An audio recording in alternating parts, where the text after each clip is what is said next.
প্রথমে আমি ভিনেগারটা গুলে নিব কর্নফ্লাওয়ার দিয়ে। ভিনেগার দিয়ে কর্নফ্লাওয়ারটা গুলে নেওয়া যাবে, পানির প্রয়োজন হবে না। আসসালামু আলাইকুম, সবাই কেমন আছেন? এই তো আমি বেশ ভালোই আছি। টমেটো সস বানাবো, একটু ভিডিওটা আপনাদের সাথে শেয়ার করলাম। সবগুলো টমেটো কুচি করে কেটে নিয়েছিলাম। তারপরে দিয়েছিলাম একটু পরিমাণ মতন লবণ, 2-3 পিস রসুনের কোয়া, তারপরে শুকনো মরিচ দিয়ে একটু হাফ সিদ্ধ করে নিব।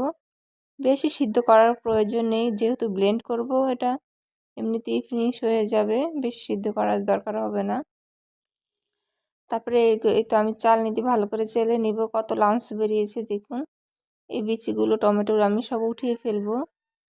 তারপরে তো আমার সবগুলো হয়ে গিয়েছে। তারপরে তো স্বাদ অনুযায়ী একটু পরিমাণ মতন চিনি দিয়েছি। তারপর কর্নফ্লাওয়ারটা দিয়ে ভালো করে নাড়াচাড়া করে নেব।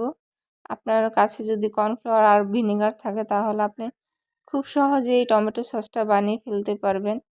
আমার এটা এখনও পুরোপুরি হয়নি।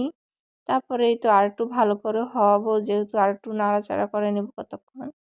এই সসটা খেতে এত মজার হয়েছিল, যেহেতু আমি ভেবেছিলাম প্রথমবার বানিয়েছি, এই জন্য আমি অল্প পরিমাণই বানিয়েছিলাম, বেশি বানাইনি। কেমন না কেমন হয় তাই অল্পই বানিয়েছিলাম। তারপরে বেশ ভালো হয়েছিল, প্রথমবার বানিয়েছি। এই তো এখন কতটা পারফেক্ট হয়েছিল সসটা। তারপরে এই তো কন্টেনার আমি ভালো করে এখন একটা বক্সে ভরে নেব। তারপরে এই তো নর্মাল ফ্রিজে প্রায় 2-5 মাস, 1 বছর রেখে খেতে পারবেন, বেশ ভালোই থাকবে। সবাই ভালো থাকবেন, টাটা।